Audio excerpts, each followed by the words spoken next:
अगर मैं villa number 1 का एक्सेस कार्ड नहीं निकाल पाता और मैं भी ये कह देता कि मैं मजाक कर रहा हूं, क्या तब भी तुम मुझे जाने देते?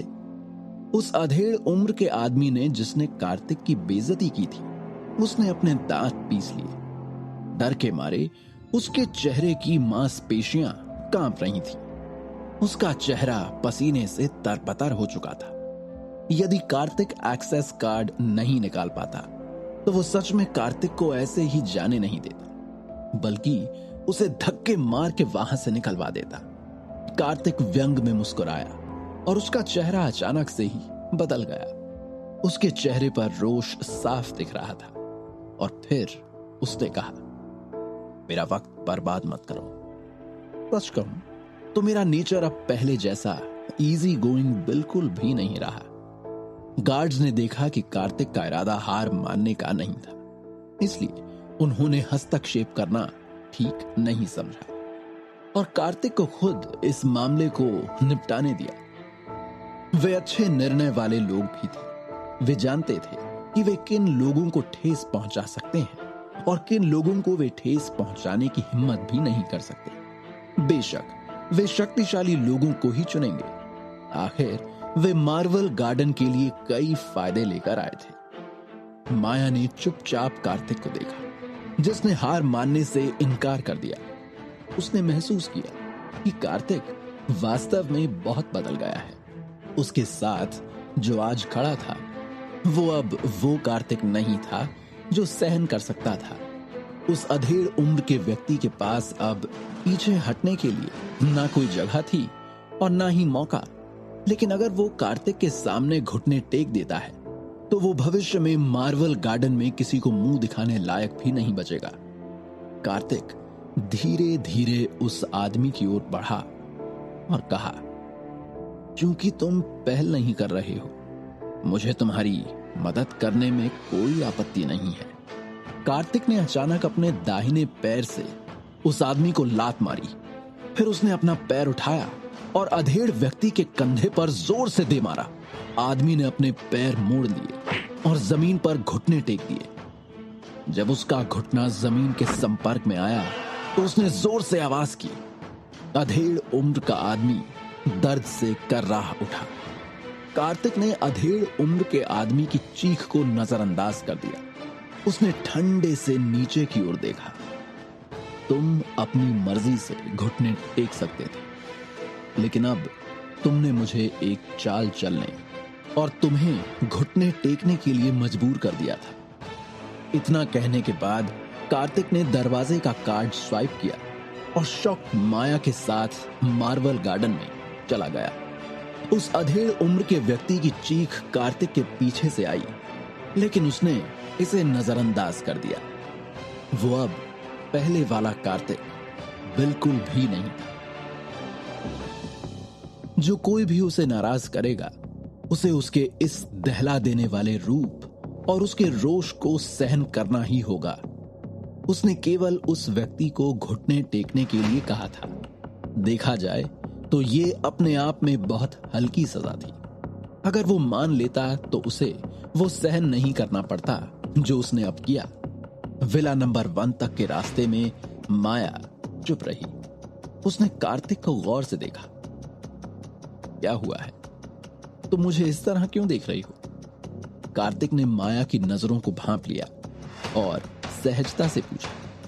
कार्तिक ने माया की निगाह पर ध्यान दिया और अपना सिर बगल की ओर कर लिया। माया ने अपने लाल होंठों को काटा और एक जटिल अभिव्यक्ति के साथ धीरे से कहा, तुम बदल गए हो। कार्तिक चलते हुए अचानक रुक गया और उसे देखकर माया भी रुक गई। कार्तिक ने सीधे माया की आंखों में देखने के लिए अपना सिर घुमाया। माया ने भी कार्तिक की ओर देखा। कार्तिक ने कहा, हाँ, मैं बदल गया हूं। मैं बस दूसरों की तुलना में मजबूत हो गया। जंगल का कानून सिर्फ यहां पृथ्वी पर ही नहीं, बल्कि हर दुनिया में मौजूद है माया। बिना शक्ति के लोगों को केवल धमकाया और रौंदा ही जा सकता है, जिस तरह 3 साल पहले मेरे साथ होता था। कार्तिक की गहरी आंखों में एक भयंकर रूप चमक उठा। अगर उसके पास ताकत नहीं होती तो वो केवल दूसरों के द्वारा धमकाया ही जा सकता था। उसने पहले की जिंदगी में इसका गहराई से अनुभव किया था, इसलिए वो अमर क्षेत्र में अपनी ताकत बढ़ाता रहा। उसका लक्ष्य धमकाना नहीं था। पृथ्वी पर लौटने के बाद उसने शशांक बब्बर से सफलतापूर्वक बदला लिया था। माया ने अपने लाल होठों पर जीभ फिराई और कार्तिक को खड़ी देखती रही। वो अवाक थी। कार्तिक सही था, क्योंकि उसने भी देखा था कि उस शशांक बब्बर ने 3 साल पहले कार्तिक को कैसे अपमानित किया था। हालांकि इस तरह के कार्तिक ने जैसा वो आज बन चुका है, उसने उसे थोड़ा अजीब जरूर महसूस कराया।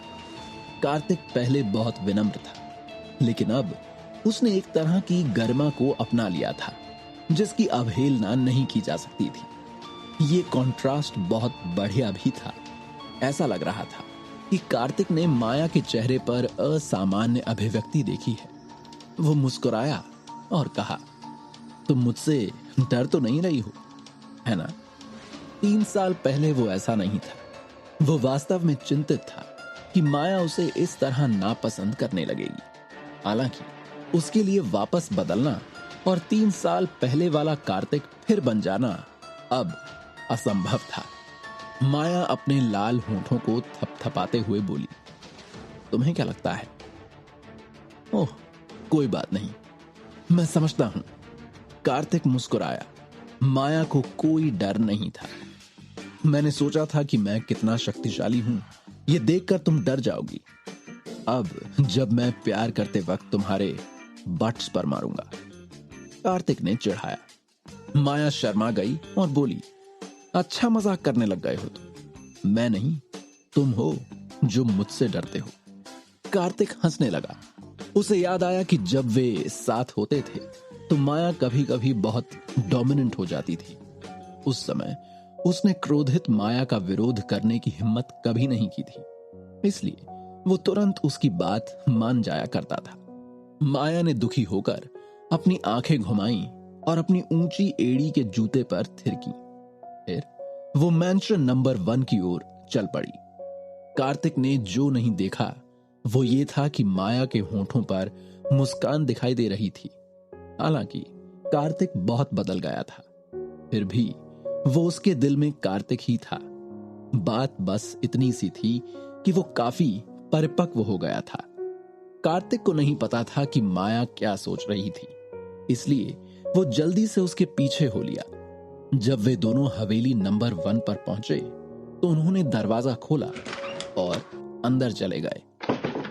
अपने सामने शानदार सजावट देखकर वे दंग रह गए। सोफा असली लेदर से बना था।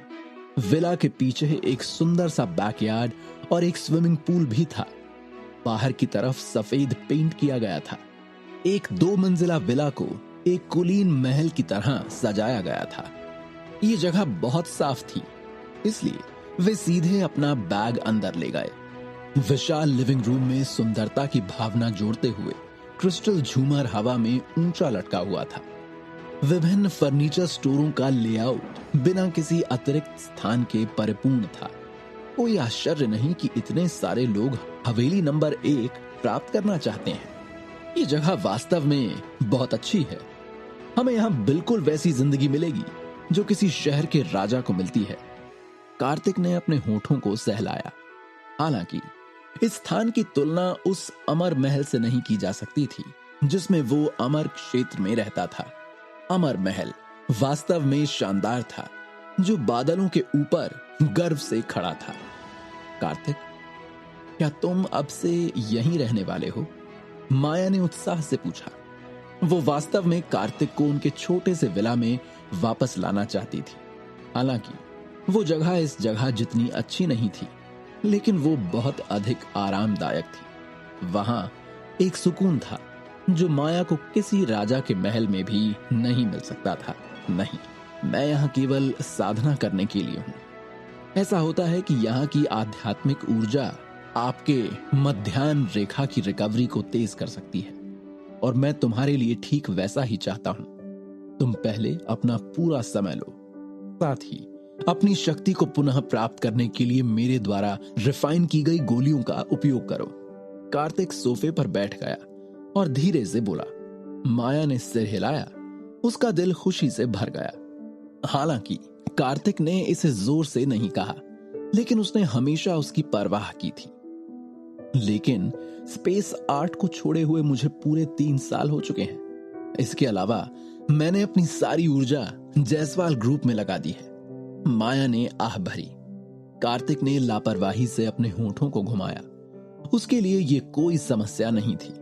वो उसकी ताकत को ठीक करने में मदद करने के लिए अमर क्षेत्र के साधनों का उपयोग कर सकता था। बेशक उसे अमर क्षेत्र में निम्नतम स्तर की पद्धति का उपयोग करने की आवश्यकता थी। यदि वो बहुत शक्तिशाली विधि का उपयोग करता तो माया इसे सहन नहीं कर पाती।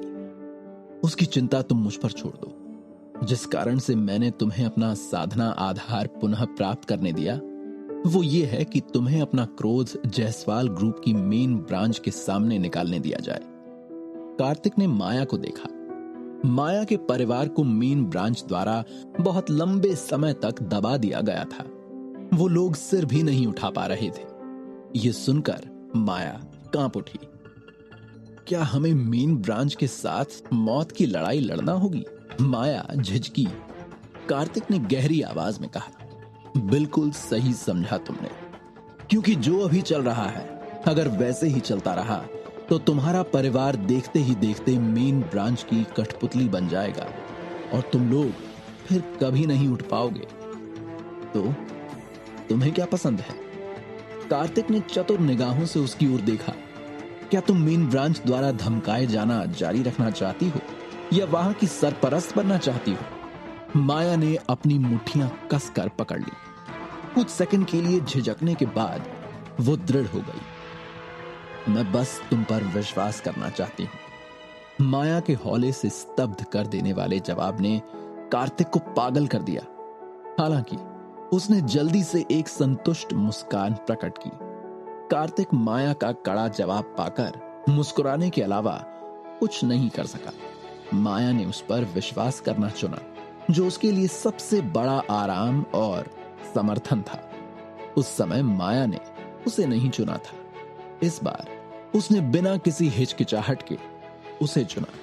ठीक है, क्योंकि तुम इतनी ईमानदार हो, मैं अपनी तरफ से कड़ी मेहनत करूंगा। ये कहते हुए कार्तिक उठा और रसोई में चला गया। माया ने कार्तिक पर अपनी आंखें घुमाई। ईमानदारी से उसका क्या मतलब था? अगर ये तुम्हारे लिए नहीं होता तो क्या मैं तुम पर विश्वास करना चुनती?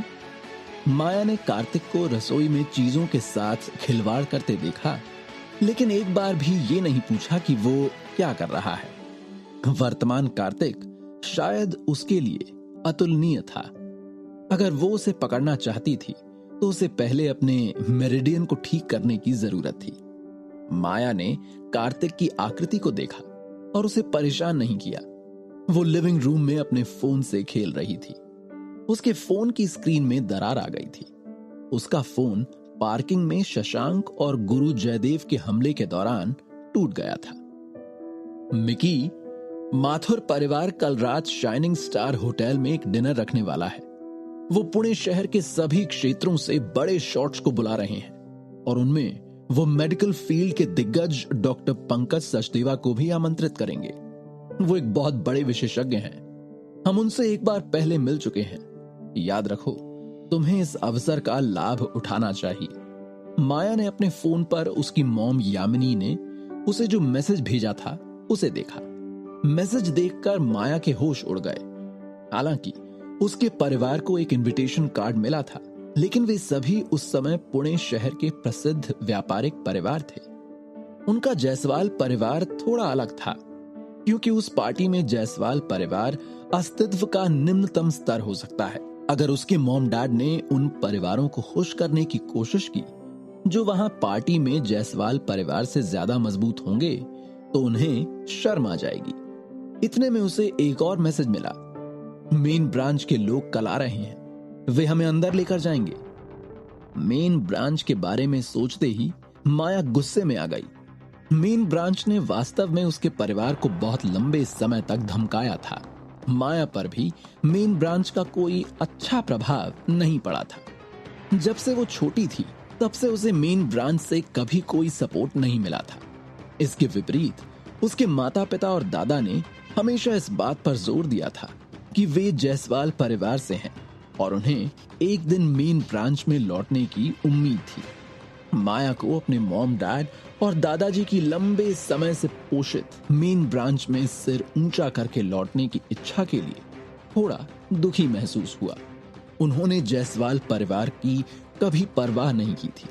फिर भी जायसवाल परिवार मेन ब्रांच के प्रति इतना फ्रेंडली क्यों होगा? उसने रसोई में काम कर रहे कार्तिक को देखा और सोचा कि उसके साथ अब यहाँ स्थिति अलग होगी। वो समझ गई थी कि अब एक बहुत बड़ा तूफान आने को है। कार्तिक कैसे मदद करेगा माया की मेन ब्रांच से निपटने में? क्या माया के मेरिडियंस ठीक हो जाएंगे और वो भी कार्तिक के साथ इस लड़ाई में हिस्सा लेगी